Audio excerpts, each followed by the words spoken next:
خب برای اونایی که رول زمو نمیشناسن، یه سری فراموش کردن، یه سری دچار پروپاگاندای جمهوری اسلامی شدن، داخل تلاشون افتادن. موقعی که تکنولوژی اومد بالا، رسما زمانی که تلگرام و واتساپ اومد، دیگه جمهوری اسلامی دید نمیتونه مثل زمان خمینی با زدن دیش ماهواره جمع کردن، خریدن 3 تا شبکه خارج کشور برای ایرانیای خارج کشور مثل جم تیوی و منوتو و بی بی سی، ایرانی‌ها رو ارتباط ایرانی‌ها رو قطع کنه، جامعه رو در خاموشی نگه داره، ایرانی‌ها رو علنا عقب افتاده نگه داره و بتونه منیپولیت کنه، ذهن جامعه رو شستشو کنه و به اون سمتی که نیاز داره هدایت کنه و ماندگاری داشته باشه و سالها حکومت کنه.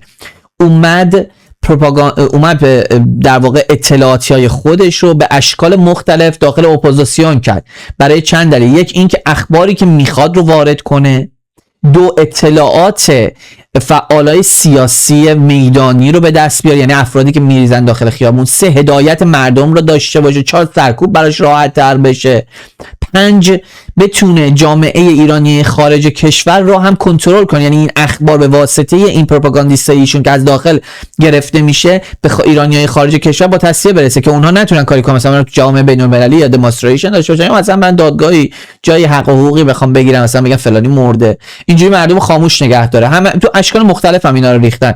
ولاگر ریخ برای این فقیرات که مثلا عشق اینا رو داشتن و نمیدونم، به هر صورتی ریخ، خرافاتی ریخ، اینا که جادو جنبل میکنن و چیز میستکون میدن و آخ شیطان داره میاد روش میره اینور و نمیدونم آیا ترام فضاییه، این چیز میچرخه برای خود، جنگیر منگیر و ساحره و رمال و پروپاگاندیست ریخت و داستانگو ریخت. مثلا این دی پادکست فکر اینم حالا راجع به اونم صحبتی میکنیم. داستانگو گفت و شهزاده قصه گو هم برای خودش گفت و در زمینه سیاسی اپوزیسیون سیاسی 3 نفر رو وارد کرد با هم دیگه، همزمان با هم وارد شدن. سید محمد حسینی، امیر عباس فخرآورده، این آقای روح الله زم. سید محمد حسینی به خاطر اینکه اولا توی جمهوری اسلامی توی تلویزیون بود، هم مردم دوستش داشتن، هم رساتر بود، زیباتر سخن میگفت، به خاطر همین اول از همه پروژه روی این آقا شروع شد. البته که 3 تاشون با هم موندن، 3 تاشون با هم پروژه رو برداشتن. سید محمد حسینی هم لو رفت، دستش رو شد، اومدن لو دادن ایرانیایی که مثلا به صورت جداگونه کار میکرد، فعالیت میکنن، خبرنگارای ایندیپندنت رو چی میگن، برای خودشون کار میکنن، خبرنگارایی که برای خودشون کار میکردن اومدن قانون رو لو دادن، اسنادی که براشون اومد بیرون اومدن تو سایت نوشته آقا فلانیه. سید محمد حسینی کلا اوت شد، صداش اومد بیرون، وایسش اومد بیرون، کلا اوت شد و رفت تو عرفان و رفت تو خرافه. همون کار پروپاگاندا برای جمهوری اسلامی میکنه، منتها تو قسمت خرافه، یعنی عرفان حلقه اصفهانیا بیشتر میدونن، چرت و پرتا و توحشات جمهوری اسلامی. یه گروه از اون 3 نفر گروه جدیدی تشکیل شد. امیر عباس فخرآورد با روح الله زم اومدن یک شبکه‌ای زدن به اسم آمد نیوز، با هم دیگه هم زدن تا موقعی که روح الله لو رفت و این قضیه 5 میلیون بود و 5 میلیون دلار لو رفت و فلان و بیز که می‌خواست خونه بخره تو کانادا و یه چیزی تو همین مایا.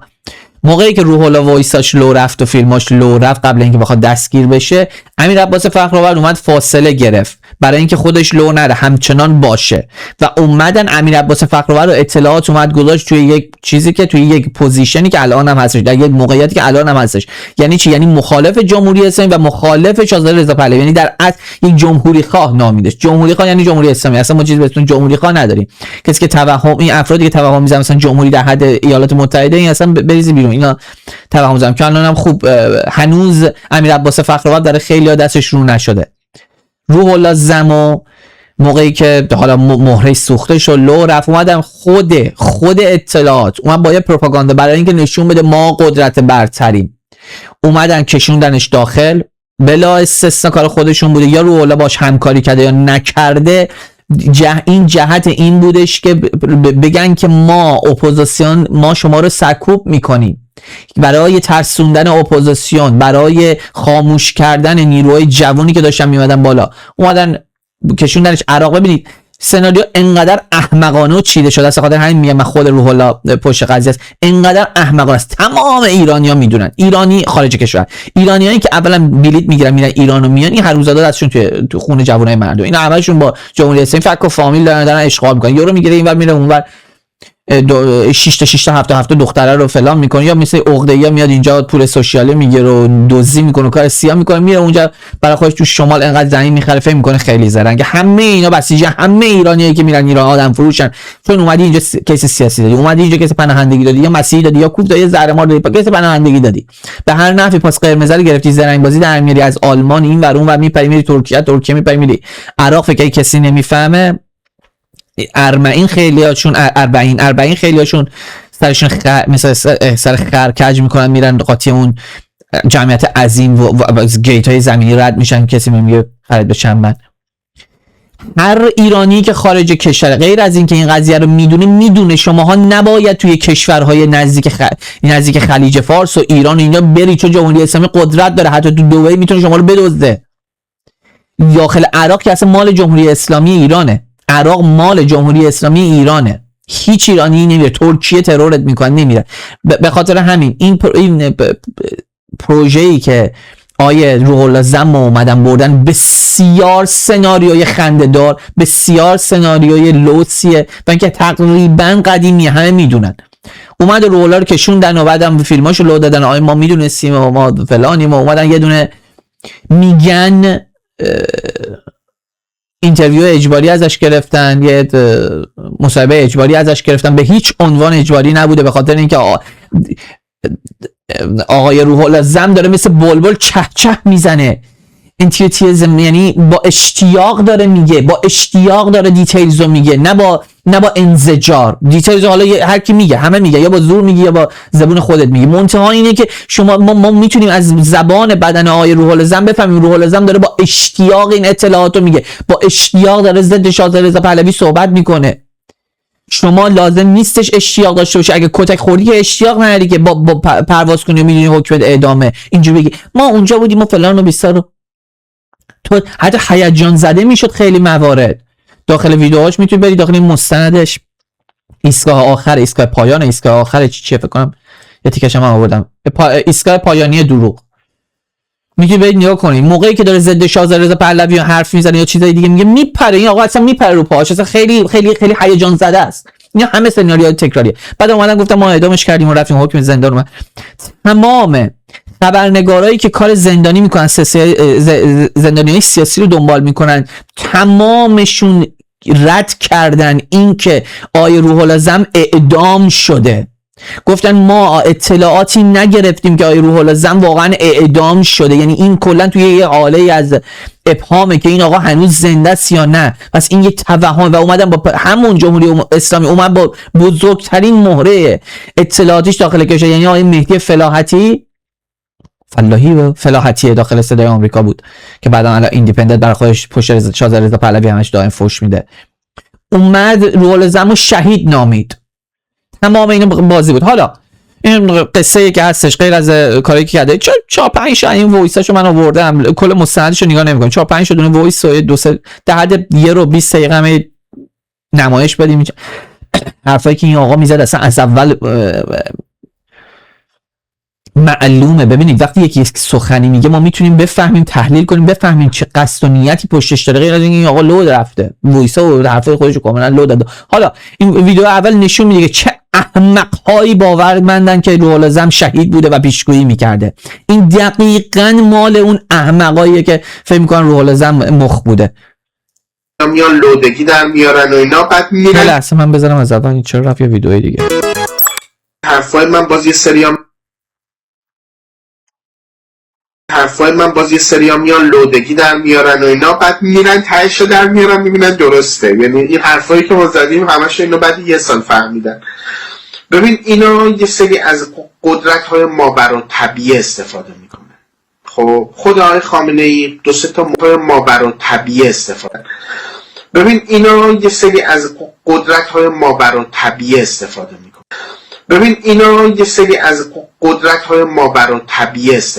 آیا روح الله زم، من آگاهم به این که افراد میتونن در برنامه‌های زنده یک سری مثل خود ما، من خودم مهسا نور رو گفتم، مهسا نظری یا فلان الفاظ اشتباه میکنن، یعنی بعضی اوقات یک سری مناطق یادشون میره، سری چیزا یادشون میره.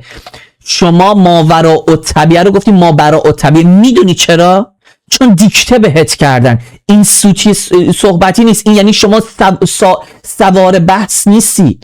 یکی از دلایل دیگه من میگم این بحث برای شما جدیده، غیر از این سوتی کلامی نشون میده که شما جدیدید در این بحث، یعنی اینکه به شما دیکته شده برو بگو، یعنی تحقیق نکردی، یعنی دریوری میگی، اینه که شما میخندی، شما خودت این قضیه رو مضحک و خنده‌دار میدونی. اطلاعاتی اومدن یه دریوری به شما گفتن، اومدی گفتی جهت خر کردن مردم، و اون احمقی که فکر میکنه شما شهیدید بلند میشه میاد یا رو بالازم پیش بینی میکرد و من دیگه آن ثابت میکنم و برو فلان بیسان. اون احمق همون احمقیه که به قدرت، به جن و پری و خدا و پیغمبر یا اراجیف متافیزیک یا همون ماوراءالطبیعه یا به قول آقا مابرائالطبیعه اعتقاد داره. در میارم میبینن داره میخنده.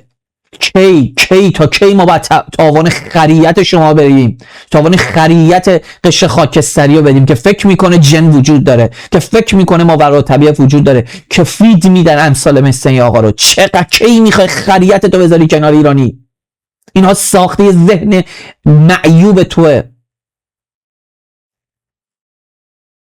گیب خدا پیغمبرت هم که کاری نداریم بگی یارو کافره.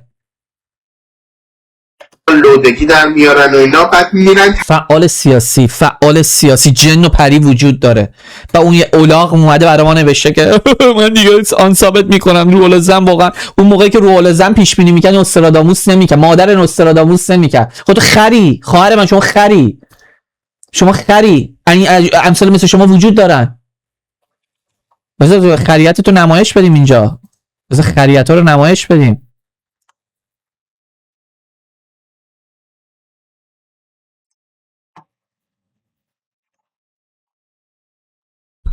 اگر پیش یه تیکه جملهش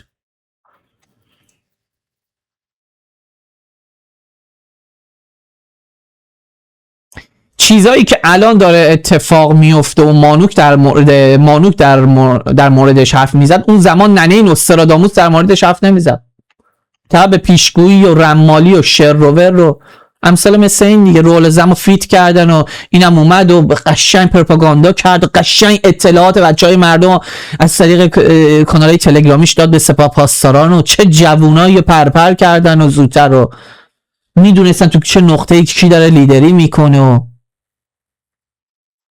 تایشو در میارم میبینن درست. نصف این بچهای برانداز مال نظام آباد بودن قبل از اینکه خود این آقا فراخوانای عجیب غریب و شروور بده از طریق سپاه پاسداران بالا سرش بودن، میگرفتنش بسیجای محل به خاطر اینکه میدونستن چه بچه میبردن بچه مردم اعدام میکردن.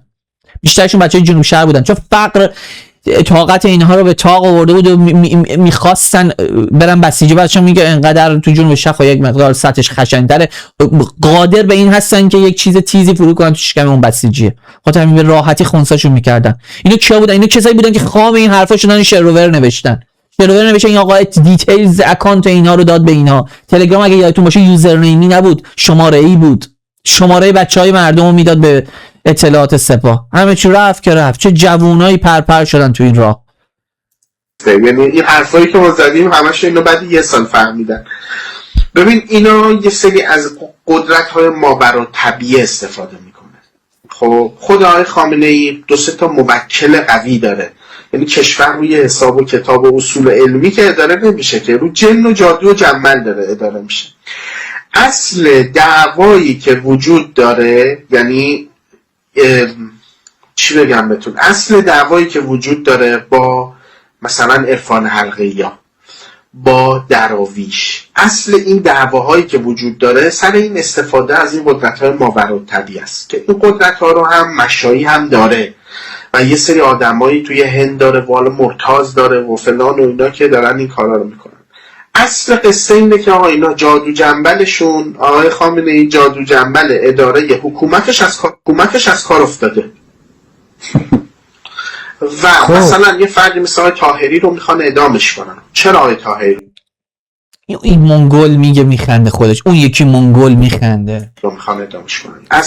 سیرک باغ وحش، این اپوزیسیون باغ وحش بوده. چیه؟ اگر نگیریم تکونش ندیم این نخاله ها رو، این قشر خاکستری رو نریزیم، اپوزیسیون قشر خاکستری جاش تو کف خیابونه، جن و پری باورداری جا کف خیابونه، کوچکترین نظری نباید بدی توی بحث رسانه وقتی میشه، به خاطر اینکه 4 تا ابله دیگر رو مثل خودت که درس نخوندن رو میکشی. درس خوندن البته که ما اومدیم ویدیو رفتیم درس خوندن صرفا شما رو نجات نمیده از خریتی که ایرانی‌ها سال‌هاست گرفتارشه، خریت خرافه. اینا اصلا این نیست که این چرا مؤسسه عرفان را انداخته و به خاطر اینکه مؤسسه عرفان را انداخته روحانیت دعوای تاریخی داره با مثلا آدمای عرفانی. نه اصلا این نیستش. اصلش اینه که آقای طاهری میاد وجود یک فرد رو از جن و طلسم پاکسازی میکنه و این جن و طلسمی که آخوندا به وسیله ریختن توی دارو توی سد، آب دعا توی سد، نمیدونم حضور اون مثلا آب، استفاده از اون آب توی منازل و اینا اومدن استفاده دارن میکنن که بر مردم حکومت بکنن، مردم چرخت میشن، بیخیال میشن، نمیدونم حالا هواشون یه چیز. هنوز داره میخنده بعد داره میگه که مردم رو جادو جنبل کردن، مردم کرخت و احمق شدن. ببینید دوستان، دقیقاً کاری که این افراد میکنن همینه. شما رو احمق نگه داشتن با اینکه آگاهی جعلی، آگاهی خرافه به شما رسوندن. چیزی به اسم خرافه وجود نداره. اگر میخوای در خریت خودت بمونی بمون، ولی در بحث سیاسی خریتاتو نیار، حماقتاتو نیار، در جریان سیاسی نیار، شروور نگو با جادو و جنبل و فلان و بیسار. تو کی میخوای ایرانی تو خریت خودت بمونی؟ جمهوری اسلامی ما یه برنامه راجعش میریم علنا قبضه کرده 40 میلیون مغزو، کم 40 میلیون مغزو قبضه کرده، چون 50% جامعه ایران 50% اصلا کلا داخل خرافه انمی عرفان حلق و شروور را میری میگه میخوام میام اتاقتو پاکسازی کنم، خونتو پاکسازی کنم. اون 50% دیگه هم میگه هستش اتاقشو پاکسازی نمیکنه. چه استفاده اطلاعات کرد از این قضیه تا به امروز، چه استفاده هایی، و اگر بس نکنید این قضیه رو، اگر ول نکنید، اگر دست از خریتتون بر ندارید، باز اطلاعات سوارتون میشه. امام یارو 1400 سال بازمانده است زیر زمین تو چاه. دست از چطور این جعلیه؟ اینو میگی خریت امامش نیست ولی جن و پری وجود داره؟ سطح شعور شما و بچه شیعه یکیه. اصلا این البته هیچ ارتباطی با بچه شیعه نداره. کل ایران خرافاتیه، کل ایران بالا خونه رو اجاره داده ولی درس میخونه. دیگه میشه فضای سنگینی به وجود میاد. با این چیزا دارن کشور رو اداره میکنن دیگه. طاهر میاد اونا رو میگیره. تو نباید جن و طلسم داشته باشی، میاد جن و طلسم اینو در میاره. دلیل اینکه تو فیلم‌های آرشیو آقای طاهری میبینی که تو گوگل مثلا گوگل میکنی یوتیوب میبینی طرف داره میخوره به در و دیوار و اینا، چون این داره جنا رو در میاره، این داره اون طلسمی که این آخوندا کردن روی مردم رو داره در میاره و این رو پاکسازی میکنه وجود از این طلسم و جادو. یا مثلا دعوایی که با دراویش دارن، یا ببین این حرفای احمدی نژاد همه توی ماورالطبیعه است و درست هم هست. اینها جنشون کار کرده، نمیدونم موکلاشون اینو از کار افتاده و احمدی نژاد بالاخره میدونه یه سری چیزا هم میبینه. این حرفای دیروز احمدی نژاد هم تبعات زیادی داشت براشه. یه روز یه یارویی بود رفیقمون بود، ما ایران بودیم، میگفتش که بچه سال بودیم، میگفت چجوری این میمون میتونه مردم حکومت کنه؟ تو لحظه ای این که مغزتو مسلح نکنی، این خریت بر شما حاکم فرماست و این اتفاقا میفته دیگه. همین اتفاقا میفته. یه میمون میاد میگه که حرفای یک میمون رو خریدارید مثل احمدی نژاد. قشنگ بوزین است، قشنگ نژادش اگر برید تخم بابای احمدی نژاد در بیارید میبینید یک بوزین است.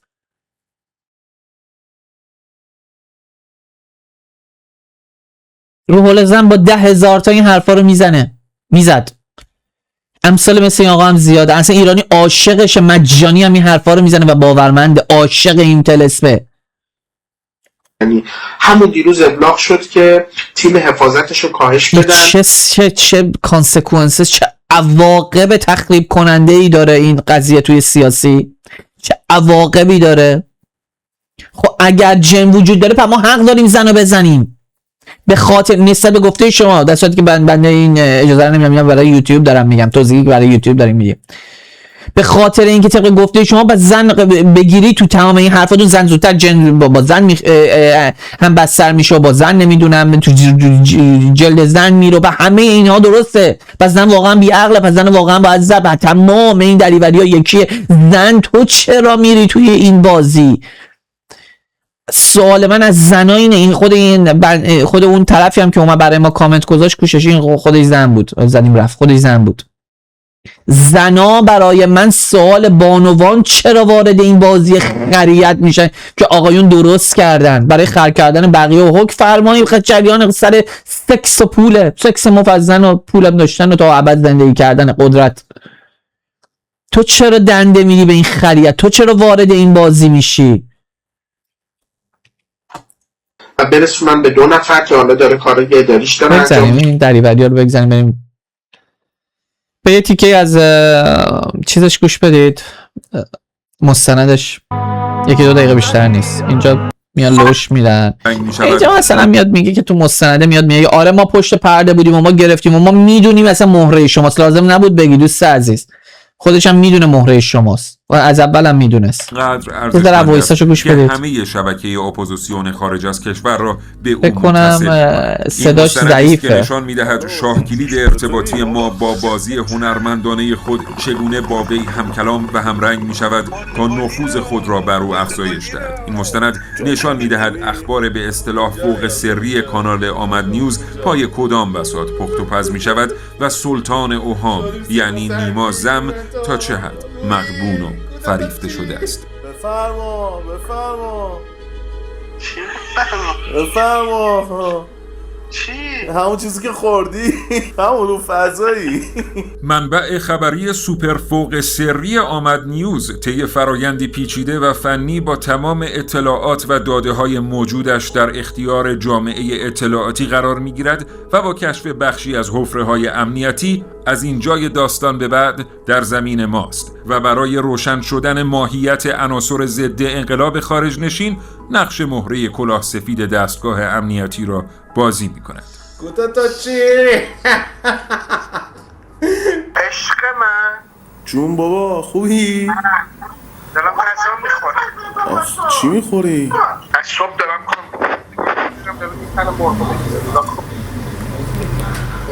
این بیشتر از تو کار میکنه.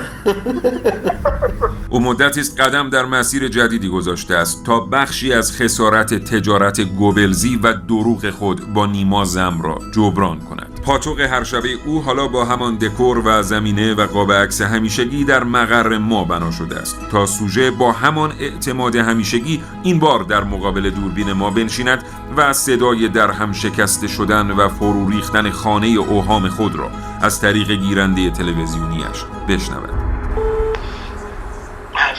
آها تو تاریکی شب گفتم خوابم پشو کار داریم، فیلم میبینم. پشو تو کار داریم، کارهایی که میگیم و انجام بده مو به مو. کیسای جدیدی که میخوایم شروع کنیم زدن ببین تو باید چیز بکنی هماهنگ با ما. قشنگ لباس مرتب بپوش، موتو جلوپولی در بیار، یه ویدیو سری بزن. حد فاصله اونی که من بهت میدم بزنی باید سری تو از نیم ساعت 1 ساعت بزنی که سوخ نریم، تو پوکمون سوخ نره. یه جایی نشون بده که میدونی کیه. پیشبینیاشا، این پیشبینیاشا، اون ابله‌هایی که به این آقا باورمندن، پیشبینیاشا داره خودش به خاطر علم زیاد سیاستی که داره و جامعه شناسی که خونده داره 80-90 میلیون سال اونورتر رو میبینه، داره اصلا عقبم میبینه 2-3 میلیون اونورم دایناسورها اصلا داره اروپایی بازی میکنن با هم دیگه. داره الان میاد به فردا براتون میاد میگه که بله من میدونستم اونجا میخواد قبل از این که کامیون سنگو خالی کنه من میدونستم.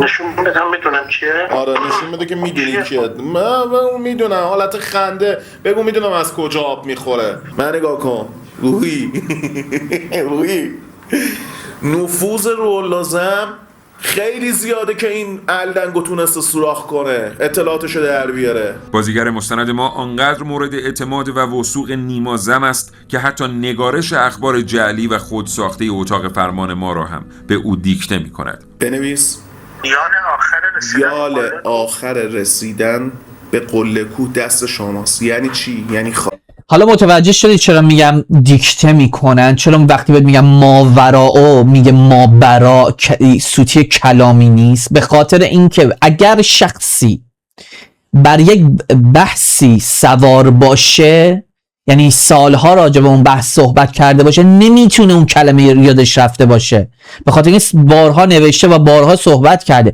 تنها چیزهایی که سوتی میشه یه لوکیشن، یه اسم فرد، یه فامیلی فرد، اینها میتونه سوتی باشه. یا مثلا زبونش نچرخه، یا مثلا شازده رضا پهلوی بگه رضا پهلوی چون مثلا داره سریعا صحبت میکنه، مثلا اون احترامات از کنارش بریزه. کسی که سوار باشه و اطلاعات داشته باشه که نمیاد ماوراء بگه. اینها دیکته است، تمامش دیکته است، تمامش گفته شده است. و بعد اومده تاش گفته که من رو لش دادن و بعد گفته من گول زدن و بعد اومده خودش با یه پروپاگاندا شما رو دور خودت چرخوندن. های قشر خاکستری داخل اپوزیسیون تو رو تو خریت خودت دور خودت زدن. اومده معذرت خواهی که من گول خوردم، فکر میکردم که این از بدنه سپاهپاسداران فقط هستش ولی میخواد چیز کنه فلان. نه هنوز داری بازی میخواد. این همه خبرنگار اومدن گفتن آقا روح الله، یکی دو تا این بچه‌ها اصلا زیر پست خود ما اومد گفت آقا روح الله زم نمرده، اطلاعاتش نیومده. بچه‌هایی که داخل تمام اعدامای جمهوری اسلامی رو دنبال میکنن و نفوذی دارن و خودشون اصلا بارها میرن پای اون، یعنی تا جایی که بتونن اجازه بهشون بدن جلو برن و اطلاعات کسب کنن که اصلا اعدام طرف رو ببینن. رو حال زمان هیچکی نتونسته پیداش کنه، شاید مرده باشه، هیچ کس نتونسته اطلاعاتی از این آدم در بیاره که مرده یا نه. خارجی و کاریزما. یال یعنی چی؟ یال با نصب کاریزما به قله کوه دست شماست. یعنی چی؟ یعنی خارجی و کاریزما. یال یعنی چی؟ یال با نصب. یال مال فقط اسبه؟ آره که یال به چی میگم؟ اون پشمای پشت هست. آی وای اپوزیسیونت، خدات، پیشگوت سلطان اپوزیسیون. بازم دست بر نمیداری یا خریته، بازم فکر میکنی این پیشگوه، بازم فکر میکنی این رمال جهان رو میبینه، بازم هنوز مطمئن نیستی که این مأمور جمهوری اسلامیه. زیر پست ما زیرش نوشته بوده روح لازم شهیده، پش توهین نکن. اون افساری که بخواد برسی به دست، اون قدرتی که بخوای برسی به آخر چیز، یعنی شیب آخر. جزئیات عملیات در دیماه داغ 97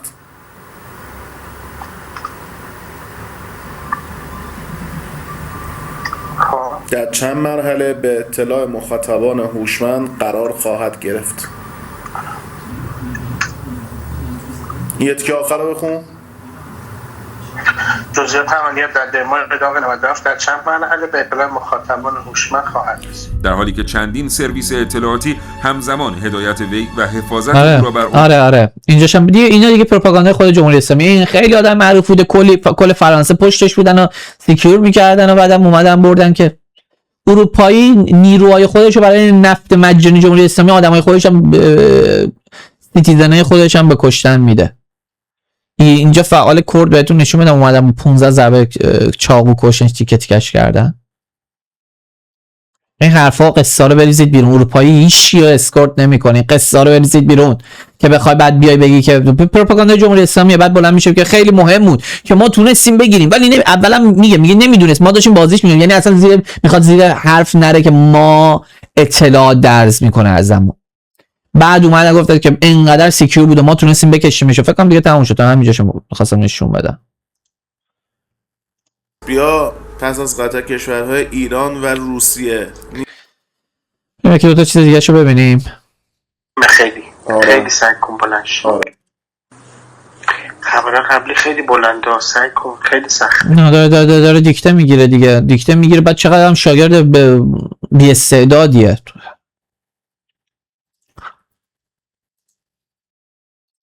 بهش مثلا 3 خط میدم، این خبر خیلی بلنده، خواهش کوتاه‌ترش کن. یعنی مهمه خیلی. خیلی سعی کن بلند شو. تو هر برنامه هی دارم بهتر میشم، یعنی هی دارم. آره داری پیشرفت می‌کنی. تو باید پر محتوا. ببین اگر فعال سیاسی بود، اگر خبرنگار یا یک چیزی بود توی این رده بندی ها که نیاز نداشت که بهتر بشه، که نیاز نداشت به بهبود، که برای چی خب مسلم اینها همه نشان دهنده اینه که یک عمله الدنگ و از سر ساختمون که گچ میزد برداشتن آوردنش، باباشم حالا آخون بوده برداشتن آوردنش، گفتم برو این پشت بشین زر بزن، بعد خودمون هر موقع خواستیم میسوزونیمت. البته که مردم اینا رو سوزوندن. دلیلی هم که ما روح الزم آوردیم به خاطر اینکه هنوز خیلی فکر میکنم، به خاطر ما توی اینستاگرام نگاه میکردیم، نه به خاطر این مخاطب عتیقه خودمونا نمیخواستیم اصلا کامنتش نشون بدیم، ولی خب توی اینستاگرام میبینی پیش بینی های جنجالی، چه پیش بینی، چه کشکی، چه دوغی، ایرانی دوست ابله من مگه میشه آینده رو دید؟ مگه چرچیل هم یه همچین ادعای، محمدش هم که مثلا که وجود خارجی نداره، آقا هیچ پیغمبری همچین ادعایی نکرده که من آینده رو میبینم، هیچ کدومشون. شما برید یه مسلمان بپرسید آیا مسلمان شیعه نه منگول نه، برید از یک سنی بپرسید آیا پیغمبر، علی، ابوبکر، هر خری، عایشه، هر کی که مقدس تره، که محمد همشون مقدس تره، اینها میتونستن علم به آینده داشته باشن، میتونستن پیشگویی کنن؟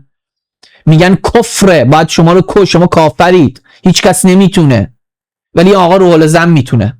یعنی خریت شما از خریت بچه مسلمون بالاتره. یعنی این حماقتی که ماها داریم از بالاترین حماقت ها بالاتره. مرد یادم رفته، پروپاگاندیست هیتلر رو یادم رفته، اونم یادم رفته اسمش چی بود، خیلی معروف بود، یادم رفته.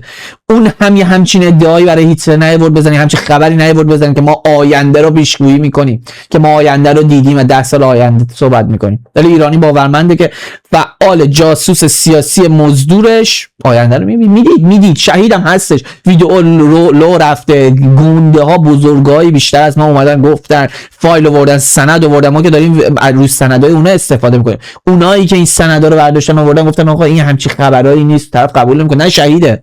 من باید کعب الاطلاعات باشه دیگه. این ما داریم این اطلاعات رو میزنیم، میخوام بریم با پهلوی بشینیم پای معامله، بدون اینکه اسمشو بیاریم. اینجا دشمنی شد زیاده ویدیوهاشو، اینجا دشمنی اصلیشو با شازده رضا پهلوی نشون میده. میخوایم بزنیم ببینیم ریاکشنش چیه، بریم بشینیم پای معامله. نیومد دومی قسمت رو میزنیم، نیومد سومی قسمت رو میزنیم، میرم همینجوری. خیلی خب ببین با گاف که نمیشه صحبت کرد دیگه. خیلی خب جن و پری این چیزا وجود داره و پیش بینی هم میکنه. دشمنیش با شاهزاده رضا پهلوی رو برای من توضیح بدید. این چی؟ اینم گول خورده، اخبار رو ما میگیم جعل کردن، گولش زدن دادن. دشمنی ذاتیش با شاهزاده رضا پهلوی، نشناختن شاهزاده رضا پهلوی به عنوان اپوزیسیون، اونو چی میخوای بگی؟ چه بهونه ای دارید بگید؟ ابله ها.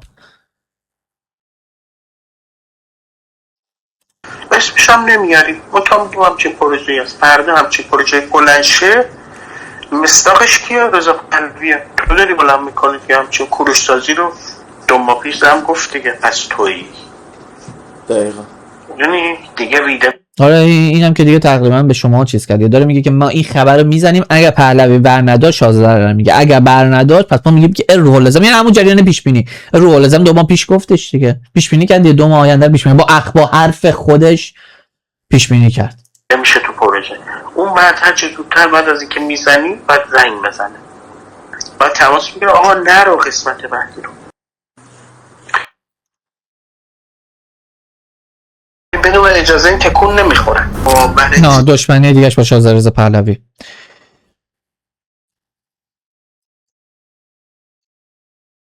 من تمام مدتی که حتی تو دستای چپ کمک میکنم، چپ خودمون نه چپای خارجی بودم و صحبت میکنم، سوسیالیست، تو بحث بچه سوسیالیست بودم و تا قبل اینکه بخوام کانسرواتیو بشم، یعنی بیام میانه، حالا نمیدونم فارسی کانسرواتیو چی میگن، محتاط کار یه چیزی توی مایامی، فارسیشو یادم رفته. وقتی میان چیز میکنن، همیشه از این جریان آگاه بودم که بزرگترین برام سوال بود چرا جمهوری اسلامی حساسیت بسیار زیادی رو شاهزاده رضا پهلوی داره و چرا از این آدم انقدر متنفره؟ این آدم که کاری نیست، ایرانی‌ها اصلا این آدم راه نمیده، اصلا محبوب نبود شاهزاده رضا پهلوی، اصلا محبوب نبود. اصلا ایرانی‌ها پشتش میرفتن، تیم خودشو داشت، بچهای خودشو داشتن، ایرانیایی بودن که عاشقش بودن، ولی اصلا به این جمعیت جمع نمیشدن پشتش و فلان بیسا، ولی پشت چپ ها جمع میشدن و برای من سوال بود تا موقعی که ما میذاره 17 18 سالگی رد کردیم، 19 سالگی رد کردیم، چپ که خب منافعش کلا هم در راسته با منافع مسلمونا و بعدم این که اصلا همه اینها زاده اطلاعات اومد زیر دست ما و 4 تا از این کسایی که سنشون بیشتر تو این کارا بودن صحبت کردیم. اینا همه بازی جمهوری اسلامی و خطرناکترین مهره و اصلی ترین مهره اپوزیسیون که نمیتونه جاسوس جمهوری اسلامی باشه شاهزاده رضا پهلوی، به خاطر اینکه خودش میخواد بیاد بر سر حکومت، خودش میخواد بیاد، خودش نمیتونه علیه خودش جاسوسی کنه. به خاطر همین به این آدم میشه اعتماد کرد که دشمن واقعی جمهوری اسلامی. اون لحظه بودی من فهمیدم چرا دوستانم اونایی که بس مثلا ما میشناختیم بسیجی بود، حزب اللهی بود، سپاهی بود، صحبت میگیم چرا اینقدر متنفر از شاهزاده رضا پهلوی. تازه من متوجه شدم چون همیشه خودم گفتم این آدم کسی محبوب نیست، همه پشتش بد میگن، آره 4-5 تا چیزای خودشو داره، 10,000 تا هم نمیشدن. تا اون لحظه فهمیدم دشمن اصلی جمهوری اسلامی برای نابودی جمهوری اسلامی فقط و فقط این آدمه. ماده نفوذ داره. اینو ببینید، دشمنیشو ببینید دیگه، دشمنیش با شاهزاده رضا پهلوی ببینید. ماده نفوذ داره. رضا پهلوی بدون اجازه این تکون نمیخوره. باورت نمیشه از تو خونش اطلاع دارم که شاهزاده داره میگه راه میره شبا. خب لازم فقط بعد از چند ماه کانال تلگرامش رو فکر کنم فقط همین تیکشو میتونیم نشون بدیم چون این خانم میاد. آره این خانم میاد،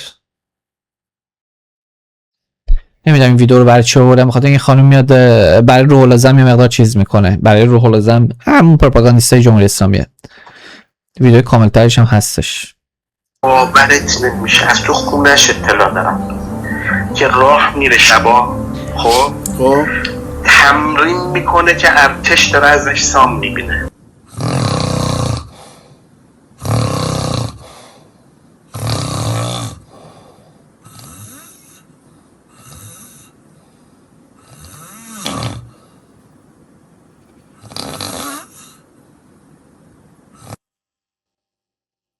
باورت نمیشه از تو خونه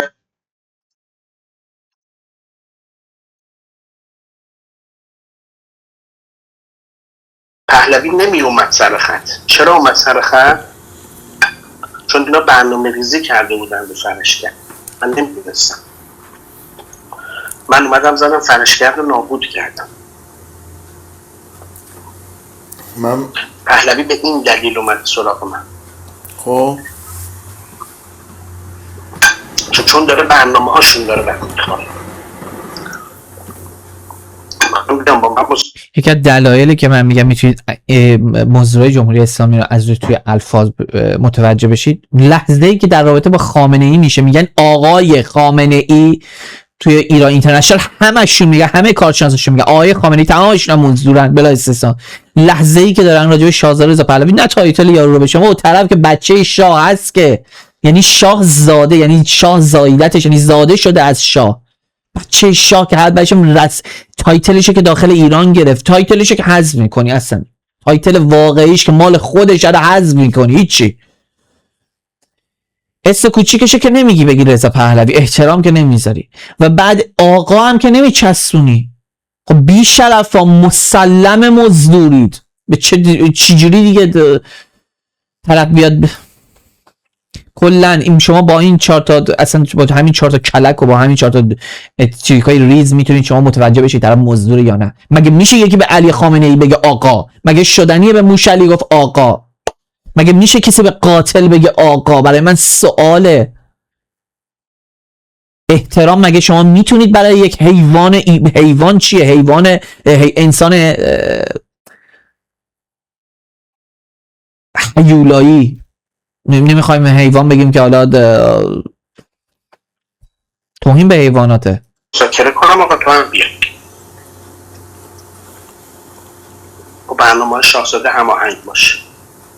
خود شاهزاده میخواد جلسه بذاره، برنامه بذاره.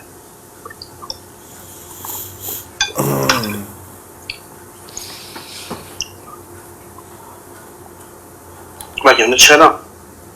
چه دلیلی داره بخواد بیاد؟ من خیلی فکر کردم راجع به اون، فقط تنها دلیلش زدن فرشگر بود. که اینا دیدن من قدرت دارم بزنم هر چی پهلوی درست کنه بزنم دام. خب تا اینجاش هم که قبول میکنی دیگه. دوست بی عقل ما علنا داره میگه که برگشت و که خودش آذر رضا پهلوی درست کرد، پشتش بود و با حمایت خودش درست شد و من زدم. تا اینجاش قبول میکنی یا نه؟ یا فکر میکنی اینم خامه؟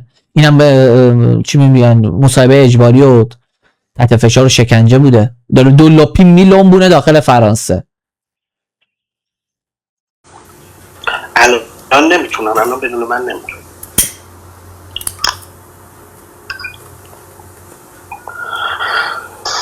من بخشی از این پازلم. آره اونا خودشون نمیدونن که من میدونم. پهلوی نمیومد سر خط. یکی دیگه دشمنش با آذر رضا پهلوی رو روز اولی که این داره تو بیان داره میگه اینجا دیگه نمیتونه مثلا اون بیان اون حیوانی که داخل بیانه مثلا طرفدار آذر رضا پهلوی و فلان مثلا اینجا دیگه نمیتونه بشه پهلوی. ببینید چی میگه.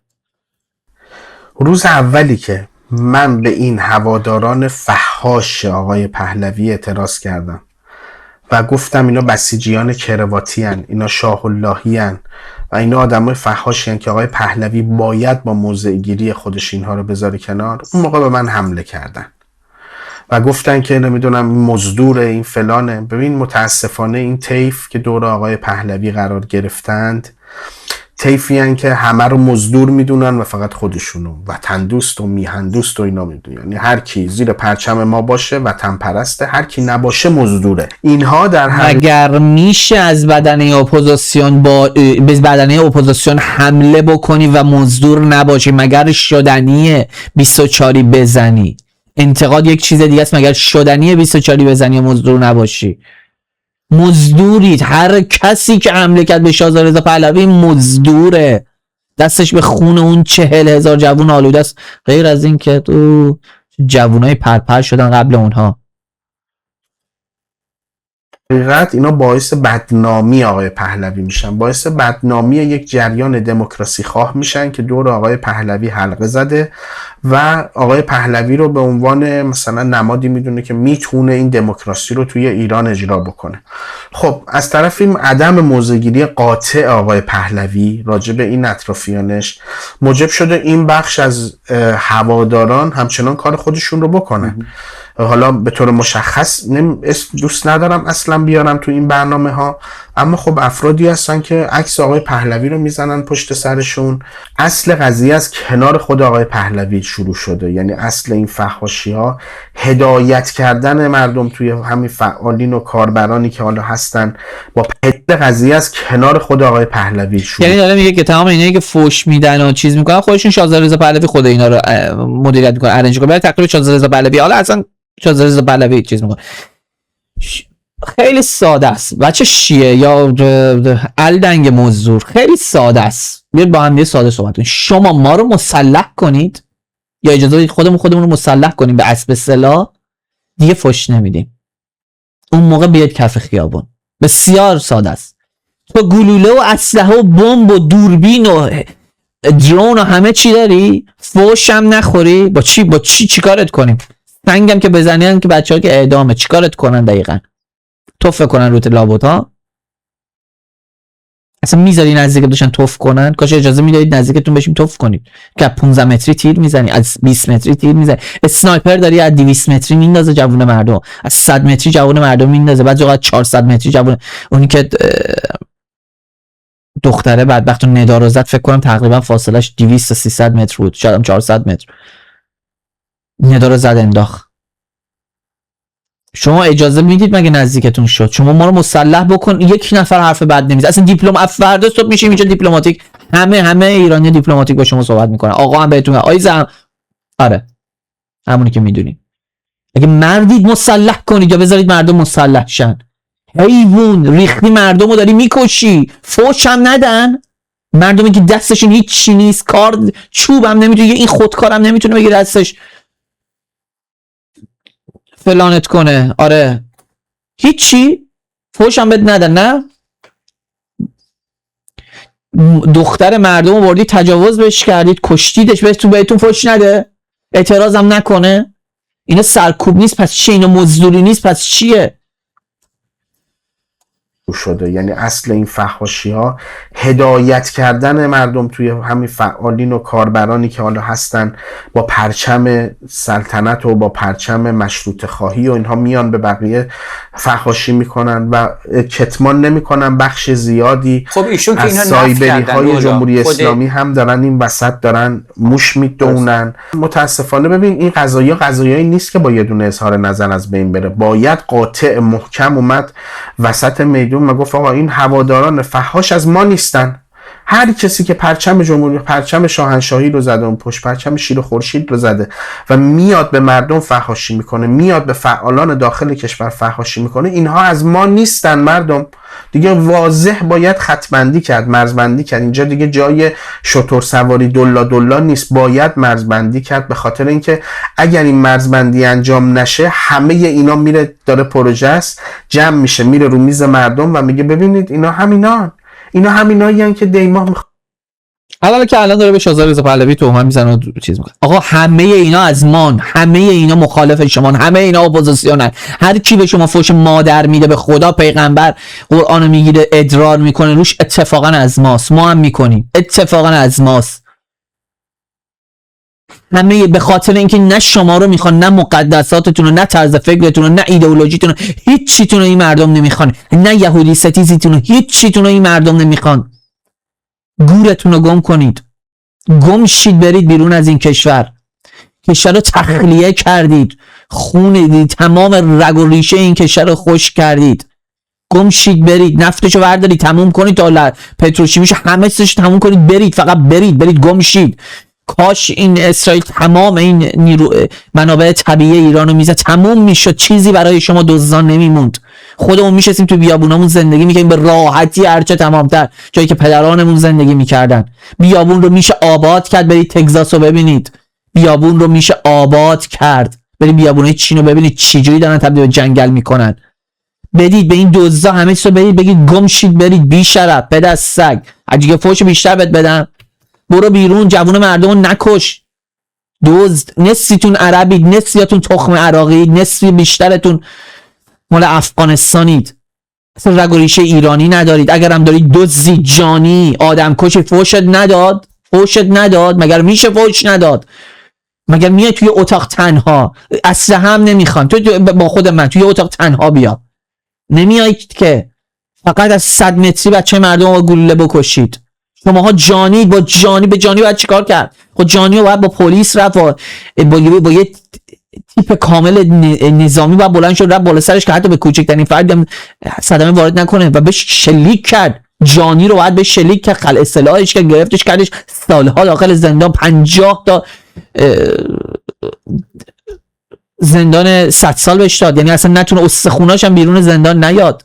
بعد تو بهت فوش هم میدن مثلا. متاسفانه این فحاشایی که حیوان، حتی فرد دموکراتی مثل برام مشیر که مخالف چیزم، اون هم میگه مردم باید فوش بدن چون چاره دیگه ای نداره. این مردم چیکار کنن؟ این مردم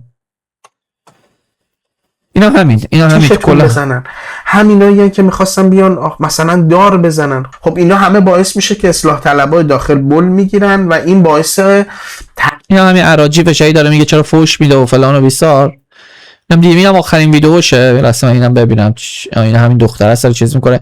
اینم منبع آیه پیشگوته، قشر خاکستری نادونی که فکر میکنی مخالف جمهوری اسلامی هم هستی، فکر میکنی خیلی سرت میشه که هیچی بارت نمیشه. اینم منبع اطلاعاتی این پروفسور، غیر از اونا رو ولش کن. ایشون دیگه دو تا نوستراداموس نشستن دور هم دیگه دارن پیشگویی میکنن. الان اون مرتی که اسمش چی بود؟ مانو که خدا بخشیانه، چیچمون هم الان بلند میشه میاد کنار همدیگه با همدیگه گزارشگر فوتبال بلند میشه میاد یه خودکار بیگ گرفتم. اگر آیه ترامپ کدوم خریه که نفهمه یه آدم رادیکال حمله میکنه؟ جورج بوش مگه نکرد؟ کدوم خریه که نفهمه یه آدم آمریکا همیشه این کارو میکرد، نظامی میکش که حالا ترامپ بعد اتفاقا به تمام چیزای شما، تمام این پیشگوییای شما که ادرار کرد که ترامپ که اسرائیل تقریبا به خاطر اسرائیل تقریبا مجبور شد بیاد که نتانیاهو هزاران بار بالا سر این آقا بس کن دست از این کار داره که هنوزم میگه که من نمیخوام اتمیش ایران داشته باشه، میخوام از اینجا برم بیرون نفتو بزنید.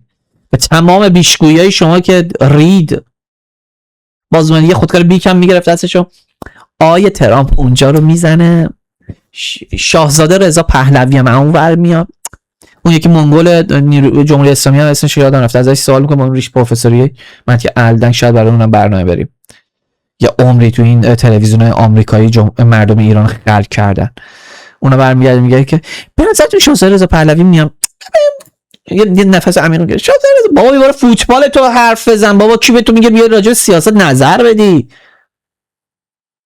اینا منبع پیش بینی، اصلا با اینها نمیشه درست صحبت کرد، اصلا با اینا نمیشه مثل آدم صحبت کرد، با اینا نمیشه دیپلماتیک صحبت کرد، با اینا نمیشه آروم صحبت کرد، اینها رو باید گرفت آره کرد. یعنی آره منظورم اینه که حالا اینجا نمیشه ترویش خودشونت داد. ببینید منبع پیشگویی‌های رولزم، ببین اتفاقی که داره میفته، من یه خطشو بهت میدم. آمریکا قراره به ایران حمله کنه، ایران هم میزنه پدر آمریکا رو در میاره. کل این ماجرا هم از قبل طراحی شده است که ایران قدرتش تو منطقه تثبیت میشه، میگه یعنی ایران پدر آمریکا رو ایران پدر آمریکا رو در آورده. ببینید این کلام دیکته یک مزدوره. الان که جنگو دیدی ایرانی، این دیکته رو کی میگه؟ تمام مزدورای جمهوری اسلامی تا حالا گفتن که ما پدر این آقای مسعود مولوی خودش یک پروپاگاندیست، اولا که سپاهپاسدارانی بود از بدنش جدا، میگن جدا شد، پروپاگاندا میکرد برای جمهوری اسلامی، پروپاگاندیست جمهوری اسلامی. چی پدرش رو در آورده؟ پدر چی رو در آوردی؟ یه کشور رو فقیر کردی، لهش کردی، 100% رکود اقتصادی براش آوردی که چیکار کنی؟ بمب زدی، یارو تیراش تموم شده، خیلی تخم زرد کاشتی، یارو اومده، میفهمی یارو خونهش سیفه، اومده تو منطقه تو رو بسته، خونه تو رو بمبارون کرده، نیروی خودتو با کی مقایسه میکنی؟ مثلا با زمان رضاخان چی داشت؟ ارتش داشت، 4 تا گوسفند گذاشته بود تو این جزایر که فرار کنن. ایران تکنولوژی داشت، تکنولوژی اصلا خود چین، آسیای شرق، اونها هم تکنولوژی داشتن، تکنولوژی متعلق بود به غربی. چجوری می‌خواست واسه؟ یعنی شما الان دقیقاً من نمی‌فهمم این برد چیه؟ پدر آمریکا در آوردن، یکی برای من تعریف کنید کجا پدرشو در آوردید؟ له شدید، تمام سر تا پاتون قهوه‌ای کرده، همتون رو کشتن. بچه بسیجی خونه بچه بسیجی ببینید من میخوام زمینی برم جنگ کنم. خب این یعنی که پدرت در اومده که میخوای بری؟ بابا چرا نمیفهمی؟ تجاوز کرده به خاکت، اومده تو خونه‌ت، چرا نمیفهمی؟ خودش مردمش خونه‌اش دارن استراحت میکنن، تو باخت دادی، تو یک بازنده ای، تو تمام کشورت زیر بمبه. چه تعریفیه میکنه؟ اینا پیشگوشون، مثلا از اول پیشگوشون صحبت کنه. کدوم بود؟ ولی هستن که جلوی آمریکا در اومدن، شماها هم همه در. ببین اتفاقی که داره میفته، من یه خطشو بهت میدم. آمریکا قراره به ایران حمله کنه، ایران هم میزنه پدر آمریکا رو در میاره. کل این ماجرا هم از قبل. پس خامنه ای هم میدونه سقط میشه، پس شمخانی هم میدونه سقط میشه، اون یکی همه میدونستن سقط میشه. پیشگو، آیه پیشگو طراحی شده است که ایران قدرتش تو منطقه تثبیت میشه، میگه آقا من کشوری هستم که جلوی آمریکا در اومدم، شماها هم همتون بازی میخورید که فکر میکنید آمریکا پشت شماست و میخواد اینا رو بزنه و برکنار. این جمله رو افغانی ها میگفتن اتفاقا قبل جنگ ایران قدرتش بسیار بالاتر بود. اینو هر بچه سالی میدونه، ولی خب ما حالا پاز میدیم صحبت میکنیم، نکتهمون رو میگیم، جواب تو شما هم میدیم، باهاتون کانفرانت میکنیم، باهاتون رو در رو میشیم با صحبت های شما. هر بچه‌ای میدونه جمهوری اسلامی قبل جنگ، قبل اینکه خامنه‌ای سقط بشه، قبل حتی جنگ 12 روزه قدرتش بیشتر بود، قدرت کامل داشت تو لبنان، توی غزه قدرت کامل داشت، تا قبل اینکه بخواد با اسرائیل شاخشونه بکشه قدرت کامل داشت، همه کل منطقه ازش میترسیدن. تقریبا تو سوریه قدرت مطلق بود، با کرد دستش توی کاسه است، با تمام کرد دستش. کرد سوری بلبلی فارسی صحبت میکنه، اینجا ما میبینیمش، تمامشون مامورای جمهوری اسلامی ان، نونخورای جمهوری اسلامی بودن. عراق که متعلق به جمهوری اسلامی بود و هنوزم یه ذرهش هستش، هنوز قدرت داره. افغانستان تقریبا متعلق به جمهوری اسلامیه، پاکستان رفیق شیشن، اصلا با پاکستان زد و بند دارن. پاکستان بود که فروخت از طریق انگلستان اطلاع رسید به خمینی که چپیا دارن حمله میکنن، مجاهدین دارن حمله میکنن. پاکستان رفیق نزدیکترین رفیق جمهوری اسلامی آدم فروشی برای جمهوری اسلامی میکنه. دبی که هیچی، تمام پولشویی جمهوری اسلامی مال دبیه. قدرت مطلق کجاست؟ پس چی بود؟ پس الان که هیچ کدوم اینا رو ندیده، همه جا اخراجتون کردن. اینا رو به خورده میدونید کی میدن؟ قشر خاکستری. این حرفا رو فقط به یا بچه بسیجی. خب اونم خب قشر خاکستری، ولی خب بچه بسیجی دیگه. حالا پروفسورش هم اینو قبول میکنه بسیجی باشی، قشر خاکستریش هم باشه همینو قبول میکنه. نار بکنه. خب ایران هم میزنه پدرش رو در میاره، این موشک‌ها رو میزنه. آقای ترامپ هم به تمام این کشورهای منطقه میگه آقا اینقدر پول بدید موشک فلان بخرید که توازن نظامی و قدرت نظامیتون با ایران تو منطقه حفظ بشه. اینم که پیش بینی نیستش که این کارم که از قدیم میکردن کشورهای ابرقدرت که از سلاح درست میکنن، سلاحهای قدیمیشون میفروشن. این که یه بیزینسیه که ایران مگه به بوسنی هرزگوین جسای شاهو نمیفروخت؟ 6 تریلیون دلاری که از 12 تریلیون دلار بدهیش به فدرال رزرو رو تصفیه کنه که 1 تریلیونش الان تامین شده تا این لحظه از عربستان و کشورهای امارات. این یه بخش قضیه است. فدرال رزرو آمریکاره. این یه بخش قضیه است که روش تحقیق کن. پس فردا 4 روز دیگه این که دارم بگم این قضیه ناتوی عربی منجر به این میشه که آسمان هوایی اینم پیش بینی نیست که الان مثلا دارید با خودتون میگه دید عربا چه متحد شدن، مثلا پاکستان اومد با ترکیه که حالا عرب نیستش که. اینو از قدیم صدام حسین میخواست این کارو بکنه. صدام حسین بنیانگذار نیتوی عربی صدام حسین بود که ما جمع بشیم دور هم دیگه اتفاقا ضد کشور ایران باشیم. اینا همه زمان اینو پیشگویی نیست. به پیر به پیغمبر اینا پیشگویی نیست. چرا نمیفهمی؟ چقدر سخته بفهمی اینا پیشگویی نمیکنن. تازه دوست عزیز شهید پروفسور روح الله زم داره دیکته رو مینویسه از روی سپاه پاسداران، داره دیکته برمی‌داره، داره یکی دیگه بهش میگه. یعنی پیشگویی هم حتی اگر پیشگویی باشه که نیست، داره از یه جای دیگه کپی میکنه، داره دیکته میشنوه، باز هم فکر میکنه پیشگویی میکنه. رو ایران میبندن. اینم یه خط دیگه دارم بهت میرم نتیجهشو ببین. خب و دلار هم یورو قرار 15 تومن دلار تا 18 تومن هم میره بالا. چه پیشگویی چقدر هم درست حساب در اومد. یورو 200,000 تومانیشون شد 18,000 تومن ها. قبل جنگتون 70,000 تومن بود، یادته؟ این موضوع اتفاق میفته. اینا میخوان فروپاشی اقتصادی بشه، منجر به این بشه که داخل کشور گروه‌های تندرو بخوابند. این سری اصلاحات اساسی که احمدی نژاد تو نامه 35 صفحه‌ای رو بخونی با زبان بی زبانی تمام حرفای آقای وزیر خارجه آمریکا رو انگلیس اومده زده، گفته شما بیاید اگه واقعا خادم ملتید این کارا رو پیش بکنید، دست اونها رو ببندید. اصلاحات رو میخواید بعد از این داستانا بدید، رفراندوم میخواید بعد از این داستانا بدید. خب الان بدید، الان اصلاحات به مردم بدید. ولی اینا دنبال اینن که قدرت ایران تو منطقه به عنوان ژاندارم، مثلا آقای احمدی اینو میگفت قبل از انقلاب ژاندارم منطقه کی بود؟ گفتم ایران. خب بعد از انقلاب کیه؟ گفتم خب ایران. حضور قدرت نظامی خارجی هم که به ایران حمله کنه باعث میشه همه مردم جلوی اون قدرت متحد بشن اکثریت و این موضوع آشفتگی اقتصادی. خب این پیشگوییت هم که دیدی که نشد، دیدی که ما رقصیدیم، دیدی که ما فعالیت کردیم، دیدی که مایی که داشتیم کار دیگه ای می‌کردیم، اصلا داشتیم با یه زبون دیگه صحبت می‌کردیم، اومدیم تو این زمینه، اومدیم تو این رشته شروع کردیم صحبت کردن. مردم اومدن، دیدی که 40,000 نفر اومدن کشته شدن، دیدی که 3 میلیون 1.5 میلیون تا بین 1.5 تا 3 میلیون در روزهای مختلف ایرانی ریخت داخل خارج کشور ریخت بیرون. دیدی که این هم که متحدتون نشدن داخل کشور، دیدی چقدر تازه کشید و اعدام کردید و رقصیدن و چند نفرتون رو بردن، چجوری لوکیشنتون رو میفرستادن، اپلیکیشن اسرائیل درست کرده و چجوری لوکیشناتون رو با عکس میفرستادن، چجوری باشگاه رو میزدن، چجوری مدرسه‌ای که زیرش قایم کرده بودید و حیات مدرسه رفتی تانک گذاشتی عکس میفرستادن برای چیزا، برای اسرائیل میزدن. خیلی متحد شدن مردم ایران. اینا میدونید اینا پروژه کیه؟ اینا واقعا بی سوادید، واقعا عقب افتاده اید. اینا حتی اینا فکر میکنن تو تاریخ مثلا چون اسکندر که نه مغولا اومدن مردم ایران متحد شدن، مثلا خارجی اومد، اینا همشون از زمان عراقی‌ها که اومدن مردم متحد شدن. این اتفاقا نیفتاد. اسکندر هم که حمله کرد مردم رفتن پشت اسکندر به خاطر اینکه از خراج عصبانی اومد، عصبانی بودن موقعی که اعراب حمله کردن، مردم رفتن پشت اعراب برای اینکه قدرت گرفته بود زoroastrianism زرتشتیت باش حال نمی‌کردن.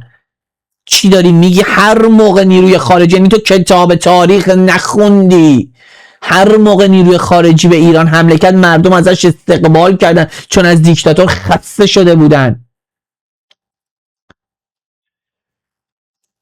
دیگه تموم شد، این با آب ریخته بشه رو آتیش. ببین اتفاقی که داره میفته، من یه خطشو بهت میدم. آمریکا قراره به ایران حمله تکرار شد. این رولا زما یه سری دوستان کلا فراموش کردن این چه الدنگی بود و این چه کارایی میکرد و بعدم فلاحتی، حالا من نیاوردم، باید پشت پرده خودتون پیداش کنید. پشت پرده مید فلاحتی رو ببینید، فلاحتی رو ببینید، میبینید که به عنوان شهید سال نامیدهش و شجاع‌ترین فرد سال نامیدهش. رولا زم کسی بودی که جلوی جمهوری اسلامی وایساده و رفته و اعدام شد و هیچ کس تایید نکرد اعدام شدن، هیچ کس که خبرنگار باشه تایید نکرد اعدام شدن این آقا رو، تازه شده باشه نشده باشه دکو. تمام سناریو جعلی، تمام پیش بینی‌ها جعلی، تمام حرفات جعلی. خودش مأمور جمهوری اسلامی، حمله به شاهزاده رضا پهلوی. برای اینها پیش خودت سوال کن، برای چی این آدم شهید باید بگم؟ برای چی به این آدم باید احترام بذارن؟ برای چی باید حرف و پروپاگانداهای این آدم رو پابلیش کنم؟ جمهوری اسلامی داره استفاده میکنه، اخریت تو که فکر میکنی این شهیده داره استفاده میکنه. همین ویدیویی که داره شاهزاده رضا پهلوی توهین میکنه باورت نمیشه، از تو خونش اطلاع دارم. و همین این یکی ویدیو که میگه همه ماها فحاشیم، یعنی اپوزیسیون رو میگه کاملا فحاش. و اینجا هم حالا این ویدیوش تکراریه. و اینجایی که مثلا میگه من نمیدونم پهلوی به خاطر چیز اومد پیش من و بدون من چیزی نیست و من فرگشتشو زدم و فلانشو زدم و همینا رو اگر انتشار بده، میدونید چه ضربه عظیمی به چهره شاهزاده رضا. شما دارید فید میدید، شما دارید این چیزا رو انتشار میدید و افراد میبینن و فردی که تحصیلات نداره، سواد سیاسیشو نداره، گشت و گذار نکرده، از خبرها آگاه نیستش، مثلا یه دکتر، یه نقاش، یه بقال نشسته داره چایشو میخوره، میگه عجب پس این شاهزاده رضا پهلوی هم تو زرد عذاب در اومد. خب دیگه درود بر، بهتر از اینه که خارجی بیاد رو سرم سوار شه. درود بر خامنه ای. اینها همه متضرر شدن اپوزیسیونه، جهت پابلیش کردن سخنان این آقا، جهت نامیدن این آقا به عنوان یک شهید، جهت نامیدن این آقا به عنوان اپوزیسیون و دونستن این آقا، تشخیص دادن این آقا به عنوان مخالف جمهوری اسلامی. این آقا مأمور جمهوری اسلامی بود. این آدم به هیچ عنوان گول نخورد. این آدم حتی دستگیریش سناریوی جمهوری اسلامی بود. این آدم زندگیش چینده شده بود برای جمهوری اسلامی. بابای این آدم آخوندی بود که رفیق شیش خامنه ای بود، یکی از بزرگترین و نزدیکترین آخونده به خامنه ای بود، بیت رهبری. چه چیز این براتون سواله؟ چه اگر فکر کن گول میزنه، فکر کن یک فرد گول میزنه، اگر یکی زنگ میزنه یک چیزی رو دیکته میکنه و مثلا من فعال سیاسی ام یا تحلیلگر سیاسی ام، مگر من باید گوش بدم؟ یکی مثلا میاد یک چیزی رو من دروغ میگه، مثلا میگه فردا قراره چیز کنه، فردا قراره به آمریکا حمله کنه، مگر من باید گوش بدم؟ حالا گیرم میام که میخواسته تیتر بزنه ویو بخوره. دشمنیش با سوال من اینه، دشمنیش با شاهزاده رضا پهلوی بزرگترین مهره اپوزیسیون این چیه؟ اینو میخواد کجای دلش بذاره؟ اینو چجوری تعریف میکنید؟ ایرانی چجوری از این حمایت میکنید؟ هر کسی از روح الله زم حمایت کرد مزدوره. السلام، چیز دیگه این نیستش.